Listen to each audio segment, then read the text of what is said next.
Santa Catarina já registra 308 casos de monkeypox, a varíola dos macacos. Pelo menos 29 municípios identificaram a doença. A capital concentra o maior número de casos. Chuva de granizo atinge a região oeste do estado e causa muitos estragos na agricultura e também para os moradores da região.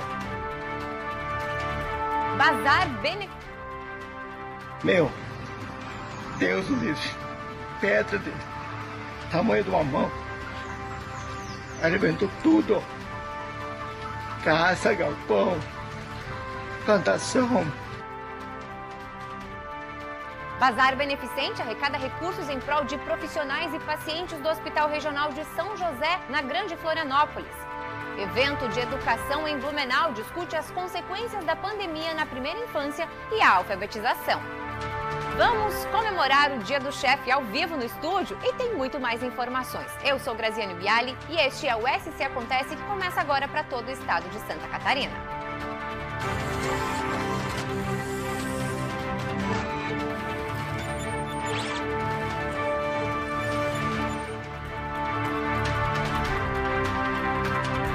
Olá, muito boa tarde para você.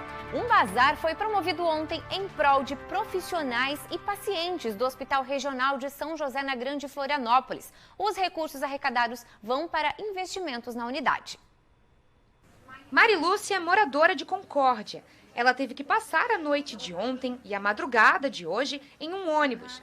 Tudo para não perder o tratamento para os olhos no Hospital Regional de São José, na Grande Florianópolis. Eu fui encaminhada às pressas para cá.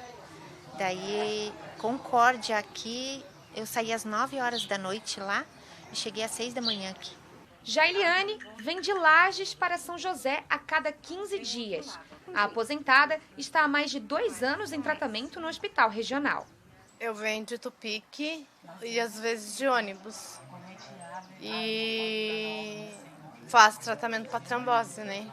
Só este ano, o Hospital Regional de São José recebeu uma média de 8.892 pacientes por mês, somente na emergência.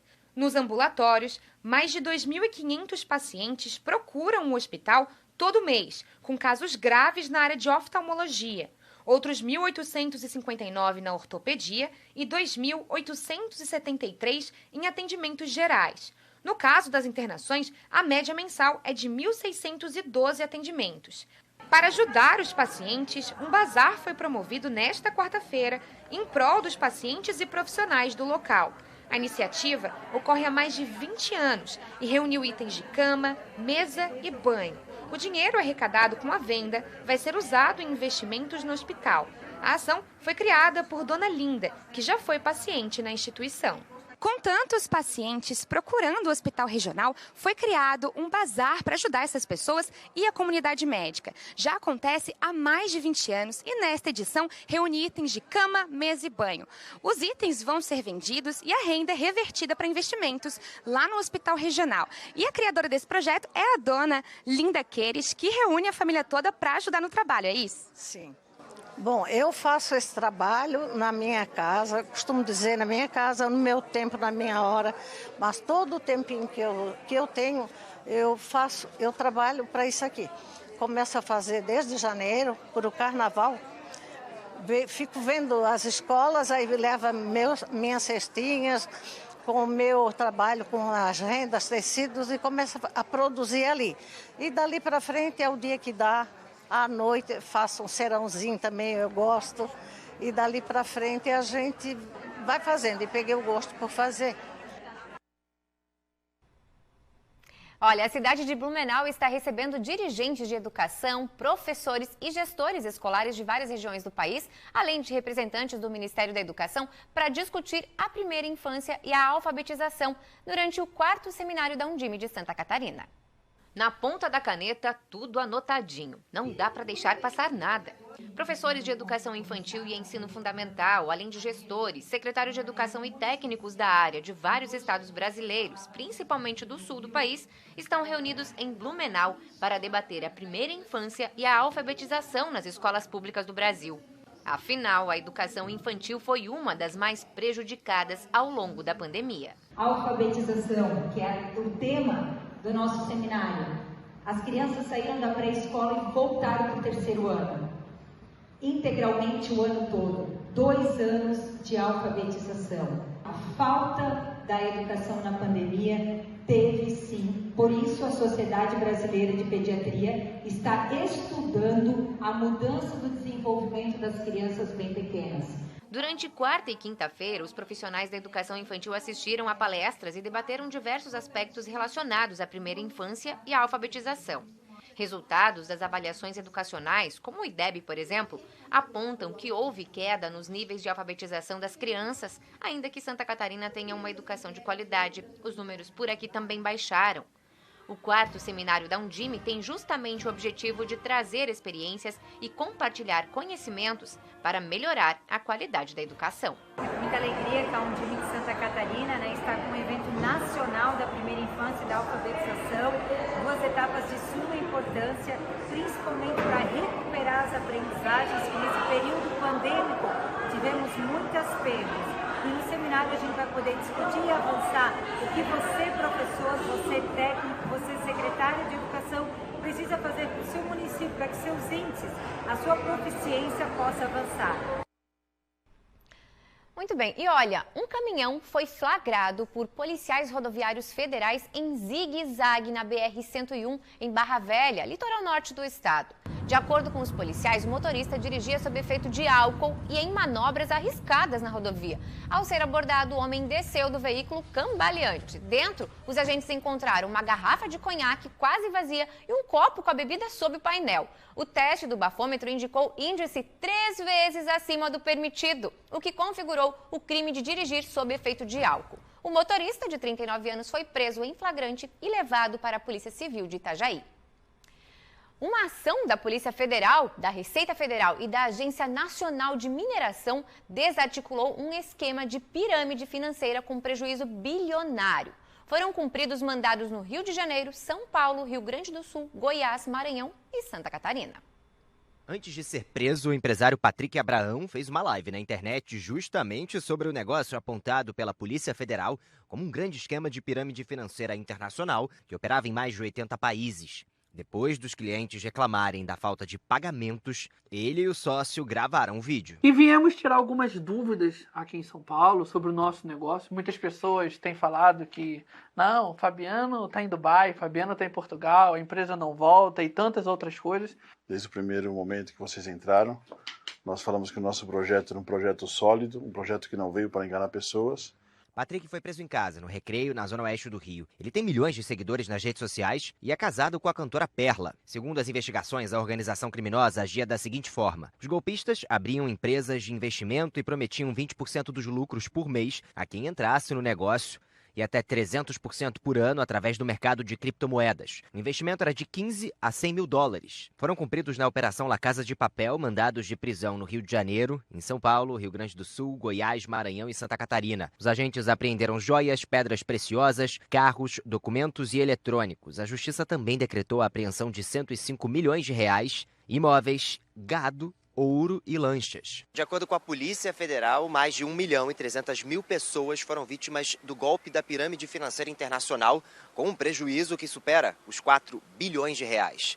O grupo era tão estruturado e organizado para os crimes que chegou a criar moedas digitais, para dar um ar de legalidade e sucesso nesse empreendimento. A investigação começou em agosto de 2021 com a prisão em flagrante de 2 homens que estavam com uma escolta armada na fronteira com o Paraguai. Na abordagem foram encontradas esmeraldas com notas fiscais canceladas avaliadas em 100 mil dólares. O esquema começou a ruir após a prisão de um outro integrante da quadrilha, em Cuba. Os investigados vão responder pelos crimes contra o sistema financeiro nacional, evasão de divisas, falsidade ideológica, lavagem de dinheiro, usurpação de bens públicos, crime ambiental e estelionato.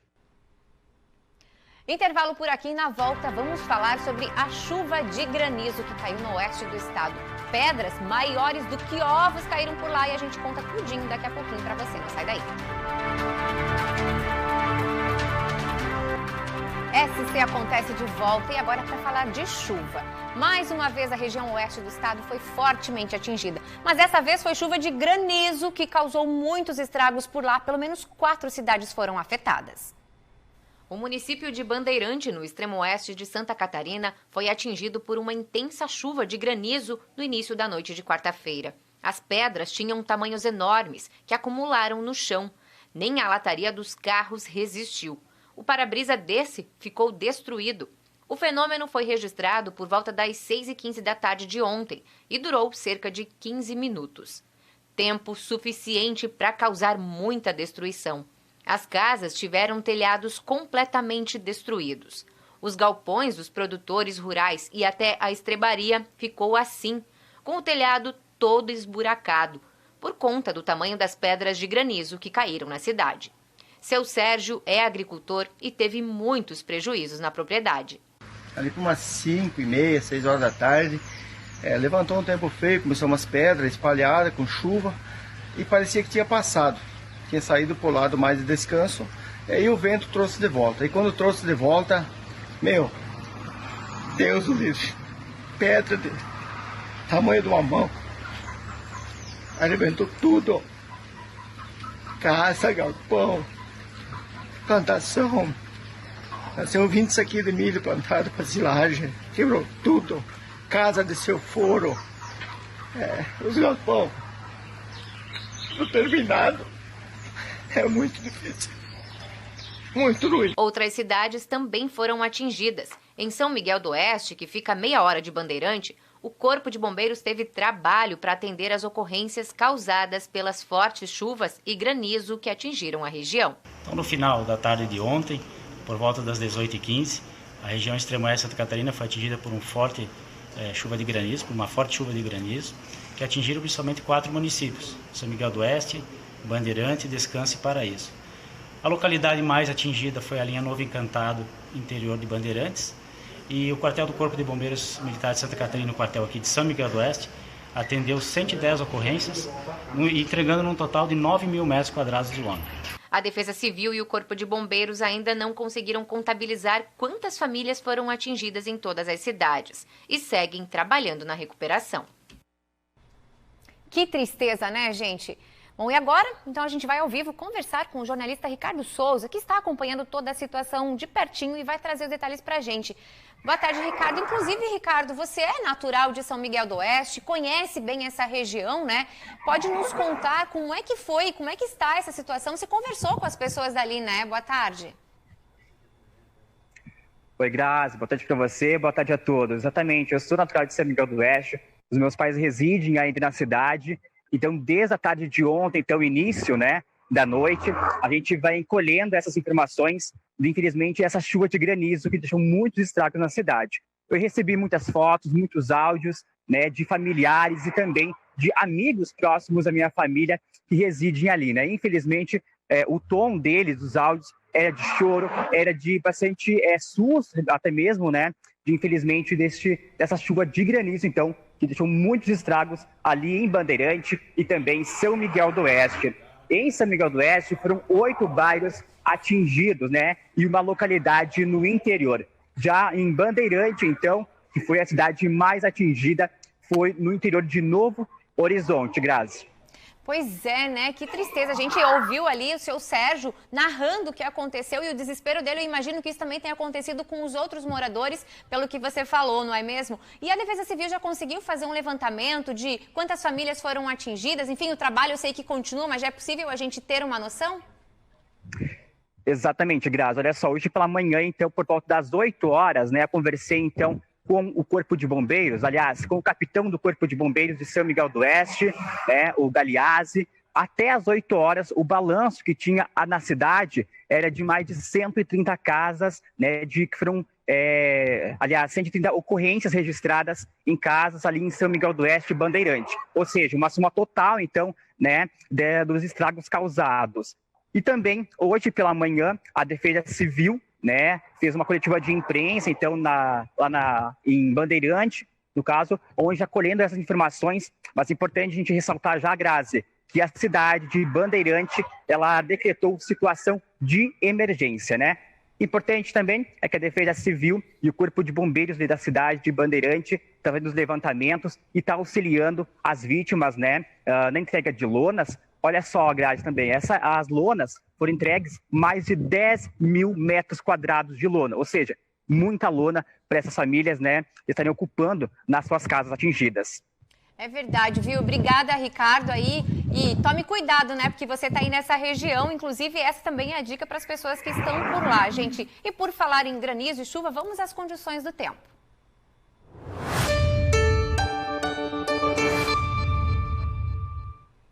Como a gente vem vendo desde a noite de ontem, a chuva voltou a assustar os moradores lá do Grande Oeste principalmente. E nessa quinta-feira, ela se mantém e atinge todo o estado de Santa Catarina. Em algumas regiões, ela chega com mais intensidade. Aí vem com temporais, com ventos fortes e o granizo que pode cair novamente. Pancadas de chuvas fortes em curto espaço de tempo voltam e aí tem chances novamente de alagamentos e deslizamentos, isso para todas as regiões, viu? Essas condições mantêm as temperaturas mais amenas. Em Florianópolis, por exemplo, o tempo vai se manter bem encoberto, com pancadas de chuvas mais espaçadas, e daí as temperaturas não vão passar de 24 graus. Da mesma forma, lá no sul, em Araranguá, em Lages, lá na Serra, por onde a chuva já vem causando bastante prejuízo também há dias, né? A gente tem 19 graus, Chapecó no oeste 20 graus, em Blumenau 25 graus e Joinville 25 graus. Essas temperaturas não sobem muito justamente por conta dessas condições, né? E claro, essa situação toda vai deixando a Defesa Civil do Estado ainda em alerta, como já vem desde a semana que passou. E por isso a gente vai conversar então com a meteorologista Ana Luísa Dors, que já está aqui conosco ao vivo e vai trazer informações para a gente. Boa tarde, Ana Luísa. Me conta quais são as regiões que devem ficar aí em alerta. A gente já vem, né, nessa situação desde a semana passada, mas para hoje, onde estão os maiores riscos? Boa tarde a todos. Então, hoje os maiores riscos estão para as áreas de divisa com o Paraná, principalmente o Grande Oeste e o Planalto Norte. A gente atualizou o aviso em nível de atenção para essas áreas hoje, porque tem uma frente fria começando a atuar, que inclusive já está começando a entrar no oeste. Infelizmente, tem mais previsão de chuva para lá hoje. No restante do estado, nós temos previsão também que podem ocorrer temporais isolados, mas não é com tanta intensidade quanto nessas áreas, onde a gente tem esses temporais mais intensos, né? E na parte sul, ali, litoral sul, aqui Grande Florianópolis, o risco já está mais baixo. Inclusive, se ocorrer chuva aqui em Florianópolis hoje, vai ser chuva fraca. Perfeito. E amanhã, como é que ficam as condições? Porque, bom, começou a chover ontem, a madrugada foi chuvosa, lá no Grande Oeste a gente já sabe como vai ser por hoje, né? Mas para amanhã, o que a gente pode esperar? Porque as pessoas já vão se programando também, né? Sim. Para amanhã, a questão mais urgente seria os ventos, que eles vão se intensificar a partir da madrugada já, lá na região oeste, se espalhando para o resto do estado ao longo do dia. A gente pode ter rajadas em torno de 70 km por hora no oeste, no extremo e no meio oeste, desculpa. E durante o dia, as rajadas vão vindo em direção ao oeste, ficando em torno de 60 km por hora, talvez os pontuais mais fortes em alguns pontos. Mas para o final da noite elas já se concentram mais na costa. E em função de chuva, amanhã a gente tem previsão de pancadas isoladas de chuva por todo o estado, mas com volumes não muito expressivos. Bom, a gente vem nessa pegada de chuva, né, Ana Luísa? Desde a semana passada tivemos o fim de semana aí com um pouquinho de trégua da chuva, e para esse fim de semana a gente mantém essa condição de que é possível ainda termos mais trégua, porque a previsão no início da semana é de que o fim de semana seria de tempo firme. Vai se manter assim? Então, boa notícia, né? Até que, enfim, no final de semana a gente vai ter a atuação de um sistema de alta pressão que vai estabilizar o tempo a partir de amanhã, já de tarde, já começa a estabilizar bem no estado inteiro. E teremos sol sábado, e no domingo talvez uma ocorrência de chuva isolada aqui mais para o litoral e áreas próximas em função da circulação marítima. Para a semana que vem, por enquanto, no início da semana também não temos previsão de nenhum acumulado muito expressivo. Então, por enquanto, o tempo se mantém mais estável. Bom, pelo menos uma boa notícia, né, viu? Obrigada, viu, Ana Luísa? Bom trabalho para vocês aí. Uma boa notícia para quem está lá no oeste, principalmente, né? Esperando aí que seque um pouquinho o solo, porque esse solo encharcado acaba causando alagamento, deslizamento, muito risco, principalmente para quem mora perto de rio, não é mesmo? Então, fiquem atentos, mas fim de semana promete sol. A gente vai para um rápido intervalo e na volta a gente vai falar de comida, de empreendedorismo e ainda uma festa preparada para o norte do estado. É já já. Estamos Estamos de volta e agora para falar de saúde. Santa Catarina já registra 308 casos de monkeypox, a varíola dos macacos, e Florianópolis concentra 38% dos casos no estado. Números que aumentaram desde o início do mês. Quem vai trazer os detalhes para a gente da saúde do estado é a repórter Júlia Matos. Júlia, boa tarde. Já sabemos então sobre essa questão do aumento? A Júlia está aí com a gente? Já sabemos, Grazi, boa tarde para você, boa tarde para quem acompanha o SC Acontece. Então, só nesse mês de outubro, Grazi, nesses primeiros 20 dias, Santa Catarina registrou um aumento de 10% nos casos de monkeypox da varíola dos macacos. Atualmente, são 29 municípios catarinenses que têm esses casos registrados, né? No total, são 308 casos positivos. Desses 308 casos, 118 deles, ou seja, 38%, são só em Florianópolis, na capital.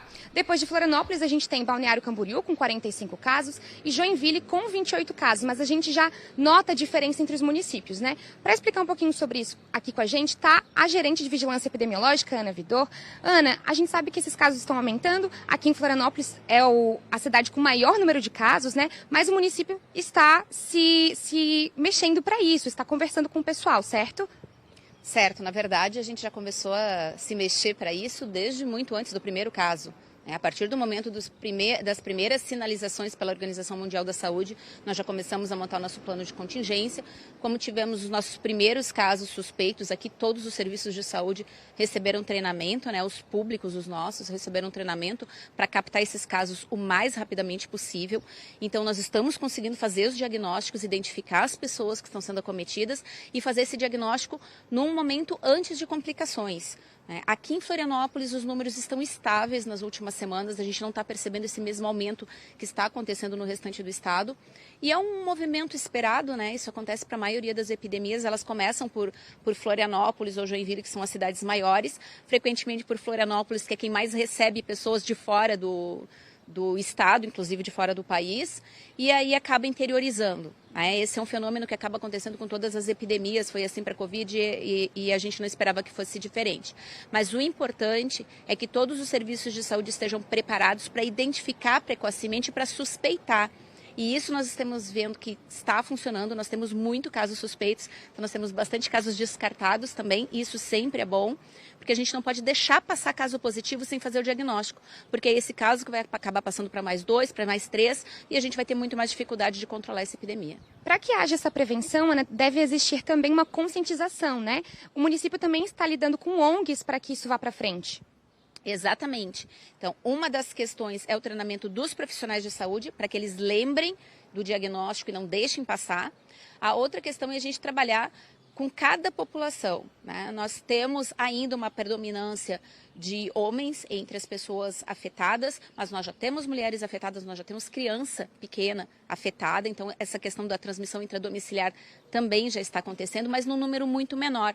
E é muito importante que a gente consiga chegar conversando com populações que a gente não conversa tanto no dia a dia, né? Aquela coisa das bolhas. E aí a gente contou também com a ajuda de organizações não governamentais que trabalham com populações diversas, com populações LGBT, enfim, e a gente precisa conversar com todo mundo. Isso é muito importante. Então, a gente fez lives junto e agradecemos aí a parceria das ONGs e nós precisamos sempre desse contato muito próximo, porque a gente precisa dessas linguagens, né? Com cada público uma linguagem diferente, estamos todos em risco, não da mesma forma. É uma doença que é transmitida por um contato próximo, então quanto mais próximas as pessoas, maior o risco de transmissão. E a gente vem para uma etapa agora, esses próximos meses, em que provavelmente o número de casos deve aumentar. Isso é o que a gente espera. Para a gente fazer essa prevenção, então, tem também os sintomas, né? Quem se persistir ou se começar com sintomas, identificar, o que o pessoal deve fazer? Uma coisa que chamou bastante atenção para nós em Florianópolis é que apenas 30% dos casos têm febre. Ou outros sintomas, dor, enfim. O que a gente percebeu de importante mesmo é a lesão de pele. Então, se teve mal-estar, febre e apareceu lesão de pele logo em seguida, procurar o serviço de saúde mais próximo, né? Ou, mesmo que não tenha tido esses sintomas, apareceu lesão de pele que não está sendo explicada por outra causa óbvia, procure o serviço de saúde mais próximo para a gente poder fazer o diagnóstico e tomar os cuidados necessários. Perfeito, muito obrigada. Grazi, essas são as informações, eu vou voltar com você no estúdio. Obrigada, Júlia, pelas informações. As pessoas aí de casa devem ficar atentas, né? E agora a gente muda de assunto para falarmos de festa. Depois de 2 anos suspenso por causa da pandemia, o Stammtisch está confirmado para o dia 22 de outubro em Joinville.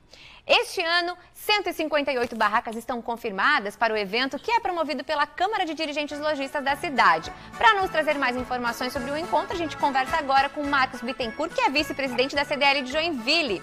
Boa tarde, Marcos. Eu já começo te perguntando, me explica, o que significa Stammtisch e que festa é essa? Boa tarde, Grazi. Boa tarde, TVBV. Boa tarde a todos os telespectadores. A Stamm se confirma como um dos maiores eventos de Joinville e região.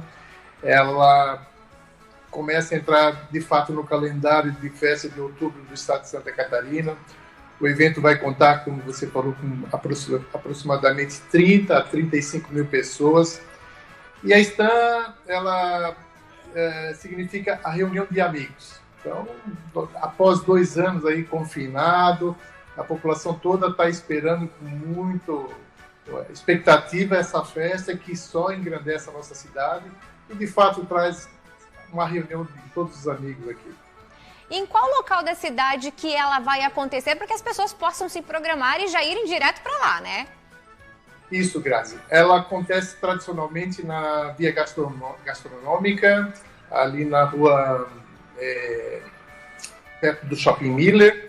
E ela conta com aquele trecho entre a parte mais da Via Gastronômica. A festa está muito bem organizada, nós já estamos de posse de todos os alvarás de permissão de funcionamento, contamos com um efetivo grande da Polícia Militar, uma delegacia móvel da Polícia Civil, aproximadamente 80 seguranças privados contratados pelo CDL para que o evento ocorra da melhor forma possível, mais tranquilo. É uma festa que a gente quer trazer, de fato, a família, para celebrar a amizade, para celebrar, de novo, a gente poder se relacionar com as pessoas. Então, a CDL não poupou esforço para trazer um evento como o Joinville merece. Bom, a gente sabe que a Stammtisch é uma festa de amigos, como você explicou, e é feita, inclusive, por grupos de amigos que se reúnem. Então, agora eu quero que você faça o convite para que as pessoas possam participar e se unir a esses grupos de amigos que lá estarão. Perfeito. Então, temos 158 barracas, aproximadamente 30 mil pessoas.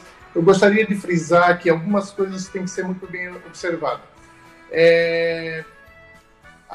Sempre cada barraca há necessidade de um amigo que não beba, que cuide dos amigos, de fato, né? Para cuidar dos equipamentos, para evitar qualquer ocorrência que não celebre, de fato, a festa. Por lei de força de lei municipal, é proibido levar garrafa, é proibido latas, qualquer utensílio que possa virar uma arma. Então, a gente convida a população para, de fato, celebrar essa nova era, essa nova pós-pandemia, para trazer os amigos, conversar e passar um dia agradável. A festa encerra às 17 horas e, a partir desse momento, as pessoas têm que recolher a sua barraca, os seus equipamentos, para, no mais breve possível, a CDL dispor a via para trânsito em público. Muito bem, muito obrigada, viu, Marcos? Obrigada e boa festa para vocês. Fica aí o convite, então, para quem é ali da região de Joinville, para quem quer conhecer também a cidade e essa festa tão bonita no sábado, hein? E olha, como outubro é o mês de celebrar as origens e as tradições de diferentes regiões de Santa Catarina, até o final do mês, os municípios de Bombinhas, Itapema e Porto Belo vão promover a temporada gastronômica Costa Esmeralda. Os apaixonados pelos sabores do litoral têm a chance de conhecer delícias culinárias especialmente criadas para a 3ª temporada gastronômica Costa Esmeralda.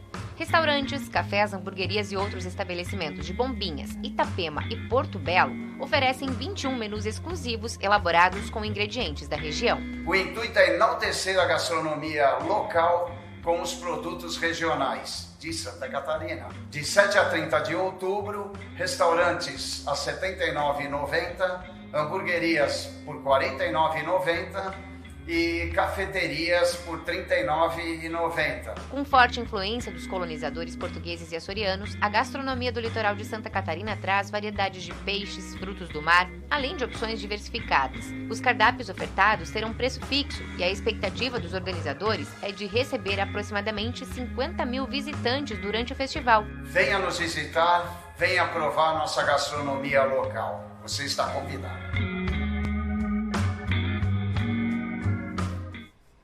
Eita, quanta comida gostosa, né? E claro, hoje é o dia do chefe de cozinha e para celebrar a data a gente vai conversar com a chefe Mayara Packer, que já está aqui conosco, porque olha, da paixão pela cozinha ao empreendedorismo, Mayara se mudou do interior de São Paulo para apostar no novo negócio aqui em Santa Catarina. E ela começou bem jovem, Gil, ela já é empreendedora, tem 28 anos, mas começou muito cedo. Mayara, você começou na universidade com 17 anos. Com 17 anos, foi isso mesmo.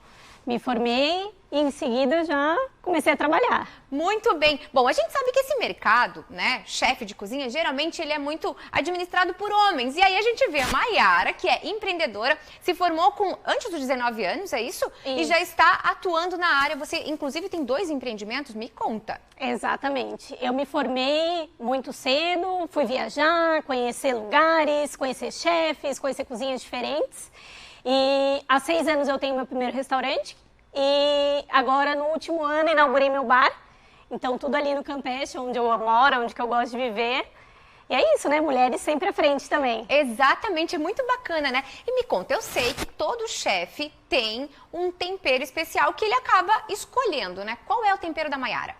O tempero da Mayara é onde ela está. Então eu sempre busco... o que tiver mais frescor no momento, o que tiver no local, eu vou lá e me viro. Esse é o meu tempero. Ou seja, você acaba buscando ingredientes que são típicos daquela região? Típicos, locais, exatamente. O mais fresco possível. Você já cozinhou em vários estados aqui do país. Conta pra gente como é que começou a sua história e como que você veio parar aqui em Santa Catarina. Bom, desde o começo eu já tinha meu namorado, a gente começou a viajar juntos em vários lugares.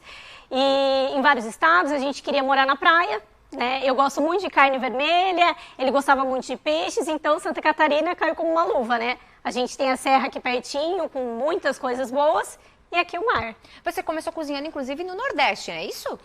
Eu comecei, mais ou menos, eu fui um pouco para São Paulo, e depois eu fui para o Nordeste, eu fui para Vitória também, Espírito Santo, e daí voltei por Minas Gerais para conhecer, para ver onde que a gente ia ficar. E a gente escolheu Santa Catarina. Passou por várias gastronomias aí, escolheram a gastronomia catarinense. Isso. Bom, você falou que você tem um restaurante e um bar. Qual é o carro-chefe do restaurante? Vamos falar sobre o restaurante então.